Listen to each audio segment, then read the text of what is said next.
we closely track this very interesting and fascinating election, one that is likely to shape the future of American politics. We're now joined by my colleague Susan Teherani from New York. We also have with us John Christopher, political analyst and White House commentator, joining us from Washington, D.C. Thanks so much to both of you. Susan, let me begin with you. What are the key takeaways so far? Would it be correct to say that even as we are not sure at this point who is going to take control of the House of Representatives and the Senate, and it's all up in the air, the red wave that the Republicans were hoping for hasn't quite become a reality?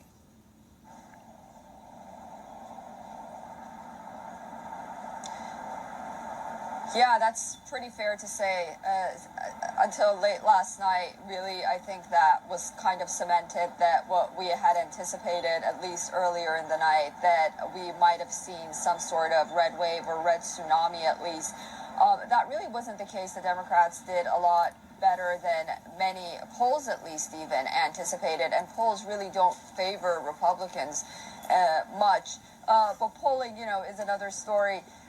Moving forward, I think we'll have to wait and see. Nevada is doing pretty well for the Republicans right now.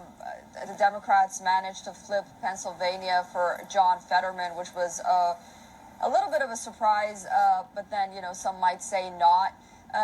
But ultimately, I think we'll have to wait for the final results and see whether or not it's still a nail-biter, but whether or not we'll have to wait for a runoff, possibly maybe in Georgia for a few weeks from now.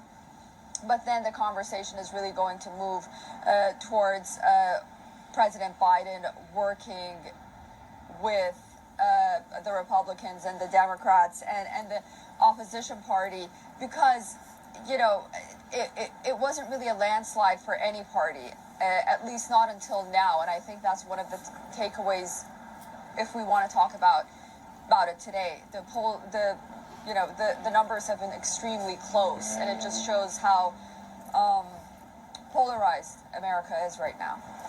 Perhaps more polarized than ever before, with many even expressing fears of the possibility of political violence breaking out once the outcome of these elections becomes clear, because there is no dearth of Republican election deniers who are in fact in the race as we speak in these midterms. Susan, stay with us. We'll come back to you in just a moment, and we will discuss the crucial state of Pennsylvania that the Democrats have managed to flip and its significance. We'll discuss that in a moment, but let's first look at the big picture with John Christopher.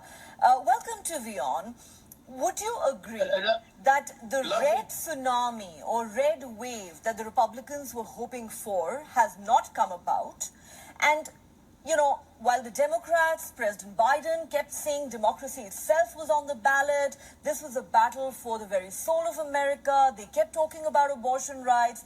There were many analysts who had pointed out in the run-up to these elections that issues like inflation had actually bested abortion. Why then do you think the Republicans have not managed to convert this into the kind of tsunami that they were hoping for? Also, given the fact that President Biden's approval ratings have only been plummeting.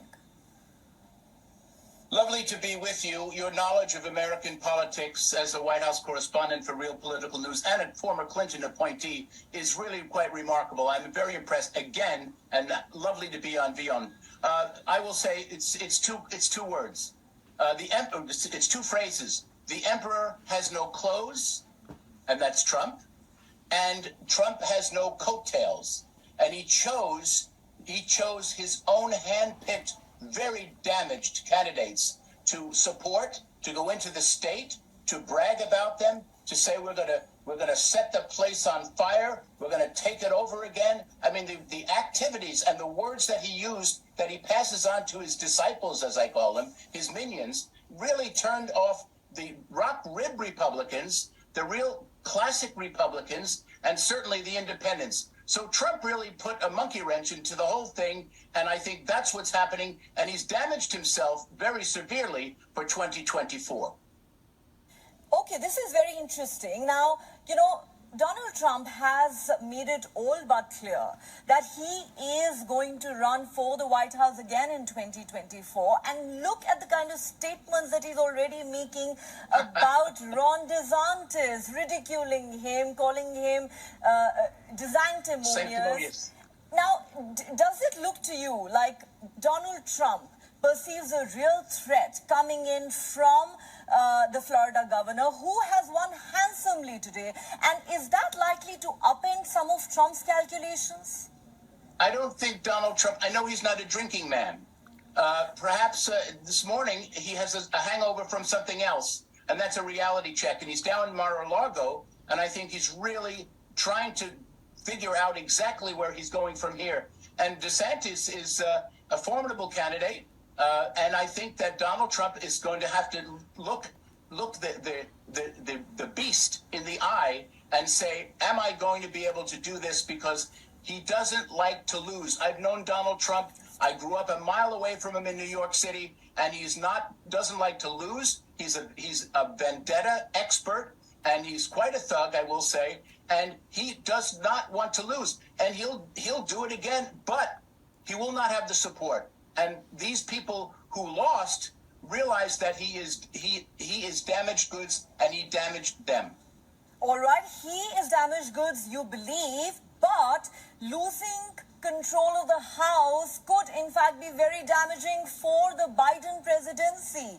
He is going to be severely undermined. The Republicans will go out of their way to sabotage his agenda. Let's not make any mistake about that. Would you agree? Very quickly. Well, I think losing the House will in a sense give Biden a lame duck presidency for 2 years, because they'll stop everything, and they'll push an impeachment, and they'll go after his son, and they'll do everything not to get anything that Joe Biden cares about, his initiatives, passed. And that's what they will do. However, remember, the Democrats just have to pick, as you said very astutely earlier, the Democrats just have to pick up 20 more seats, and they will be in charge of the House. And the Senate is looking very good right now for the Democrats.